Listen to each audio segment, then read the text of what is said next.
Hey, I don't think I ever showed the final result of the water filters outside. Where I changed them to. I showed what location I changed it to, but I didn't show the final process. Anyway, I did some research. The filters were getting a little bit of green on it, algae. It wasn't blue-green algae. It was harmless algae. I don't think it even hurts you. I didn't notice anything in the water, but I didn't like it, and it made me change the filters more often. So I made the decision to, I wanted to have better access, so I put them from here to here. I'll show you. Put them from up there, right underneath that red tank, where I had to climb up this dangerous ladder, to right here. And I also, I did some research, and algae needs direct sunlight. So I had Gary manufacture this cover and put it over top of the number 2 and number 3 filters. So because it was more shady up there under the eave a little bit than it was going to be right here. It's not going to catch that much sunlight anyway, because look up there, but it will catch a little bit in the morning. And so I didn't want direct sunlight hitting on my filters. And then you just undo this little bolt right here, and that little bolt, and this whole thing would just slide right off and up. There's another little bolt right there. So you can take it off and inspect your filters. So direct sunlight, you shouldn't have your water filters like that. So it's something I didn't think about in the beginning, because they were under the eave. I thought it's pretty shady up there, but since I moved them,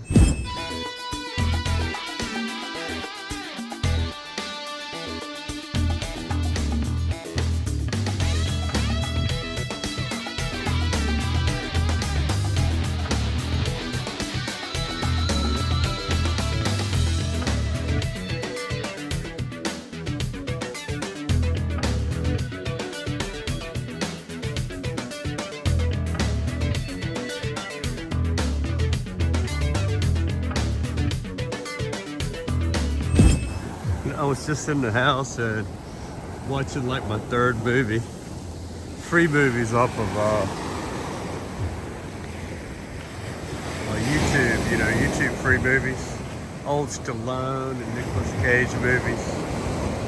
And I saw my exercise ring. Oh my gosh, it looks so pitiful. I had to come out here for a walk. Just walk on the sea. I should have been out here collecting some rocks.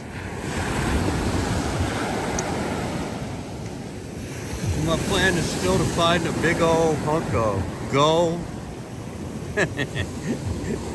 Which I think it's unlikely that the gold will dig itself up from the sand and come up on the beach because it's so heavy. But maybe, I've been meaning to Google what a diamond looks like in the raw. Maybe I'll spot it laying on the beach somewhere.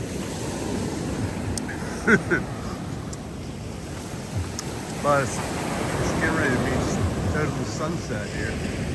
So I figured I'd get a little exercise. Whoa. Wave over. Oh man. Don't get me. It's beautiful out here. Just listen to that, man.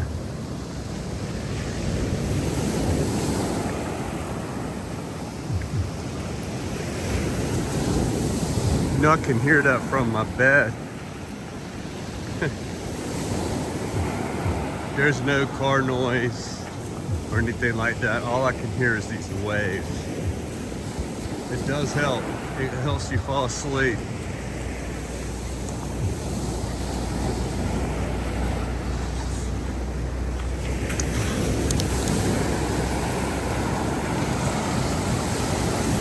That I had too much of a problem. Oh, dogs are closed up. They can't get to me. Na, na, na, na, na. Those dogs ain't vicious dogs. Just pretend like you pick up a rock and they run. Wow. Look at that, man. Look at that, baby.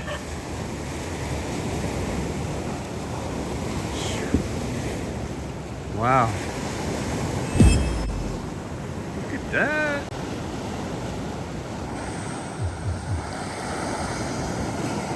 It's nice looking, ain't it? Beautiful.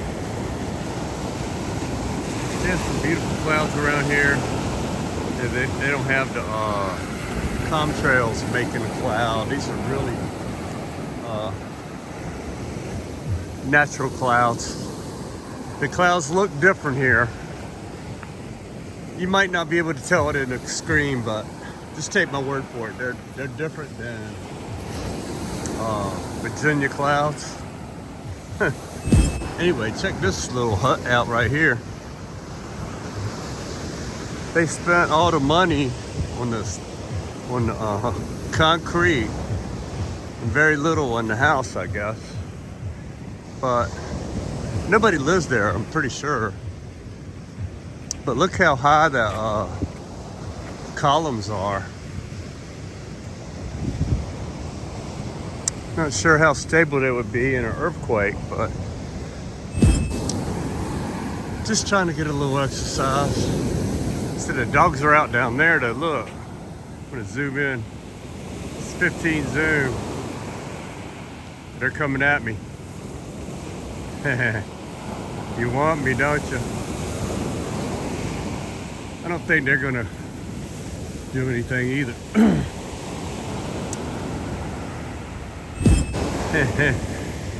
This is my current situation. Look, all these, there's a road, the national highway is literally right there, just like at my house. And then there's another little fishing village down there. You see way down there, that's where the dogs came from, those boats. See the little fishing village? Yep. Then over here, it's just all Sulu Sea. Wow.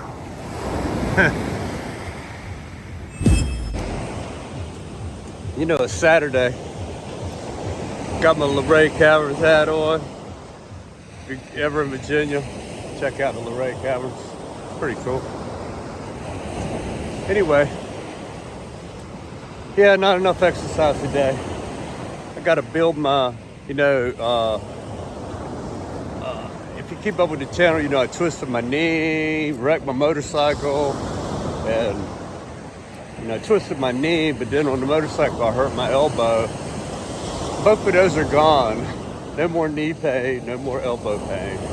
Just only my back. When I wrecked the motorcycle, also my back was affected a little bit.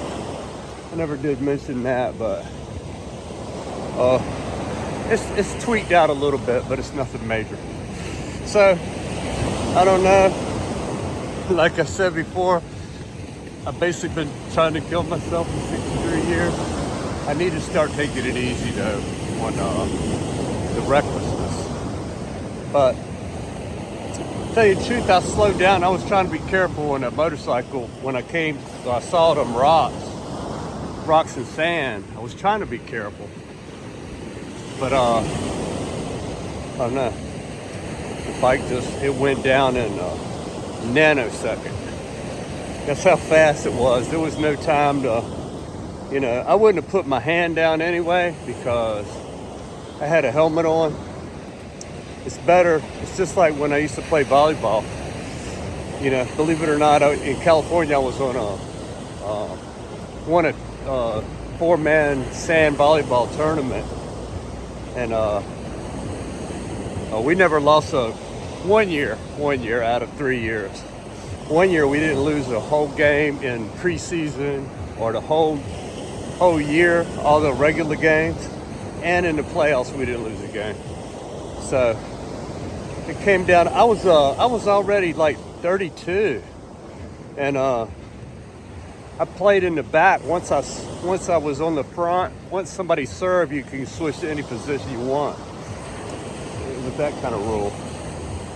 Anyway, they called me groundhog. At the end of the game, they said, man, that old man. I'm like, oh man, who you talking to like that? 30, I'm only like 32. But they were all like 22, so. So that old man, he didn't miss. He's the reason I really wasn't, because we had this spiker that was awesome. And all I did was dig it up and send it to the setter. And the setter would set it. Or I would set it sometimes. If the first hit, I couldn't get to the first hit, somebody else got there, I would be doing the setting. Hey, the fishermen are going out. I think that's George. Let's see. Yeah, that's George.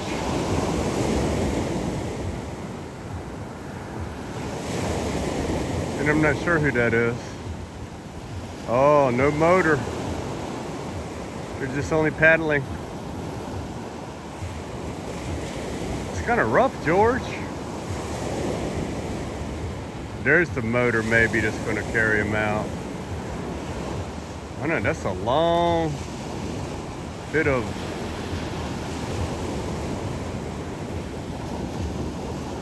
Oh, see, that's what you got to do. You got to go out in a safety group. You can't go out there by yourself. What, you know, if you're sinking or something, you're in trouble. You can't swim back. Not from the distance that they go out. They're going that way because out at the mouth of the river, that's where the fish are. So they're gonna go down that way and then go out deep. So that's another night. It's another night for 62 to Freedom. And tomorrow is Sunday, you know, I gotta go back to the market. It's the things of life, the small, simple things. You know, it's enjoyable to me going to the market. Here recently, I've been slacking on the rock carrying, but I did it the other day. But ever since I got that coral, I know y'all remember that if you watch the videos. Look, stuff has been starting to grow across it already.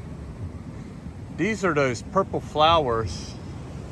I was going to show you all that the other day, but I didn't. At night, they close up. Like, look, see the purple flowers? Viking flowers. Viking purple. See, they're all over here, those vines. I would hope that they intertwine with these rocks and they can maintain themselves. But when a storm came, they used to be here all out about this far, where they are now right here, and they would bloom and be purple through here. But a storm came from the sideways and the tide was just like, it was just like a river going through here along the fence line. Instead of going straight up towards the house, it was going sideways, and it literally washed 4 feet of sand out of here or more. And you know, the roots of that bamboo was dangling in the air and everything. So that's why I put up that wall right there. See that little block wall? That's like 10 feet under the sand. It goes down 10 feet along with this wall, which is almost covered now because some of that sideways action has been happening and it's collecting up there. And that's why I put that, I found that coconut tree, so I put that out at the end of it to try to save everything down this way from it. And you know, I'm putting rocks up there because the drainage off my house comes through these 4 pipes. That long pipe there is the ditch along the side where the roof gutters, they go down that drain, and down behind that tree is another one. So I try to put the rocks there to keep the erosion from happening. That's how they do it in the city, and then they just redo it again later as needed. They don't constantly put chlorine in the water, and neither do I. So normally, you know, I'll throw a little bit down in the well. It's not that much, and then kind of run all the faucets and get all of them in every pipe to make sure that the pipes going to the house all get a dose. So that's how I do it, just for safety's sake. I know chlorine is a poison and all that, but there's deadlier stuff out there than a little bit of chlorine. So it was like pool water coming out of my coming out of the faucets, pool water. So that's another day from 62 to Freedom. Oh yeah, colored up since I was walking. Look at that, look at that. Yeah, it looks nice.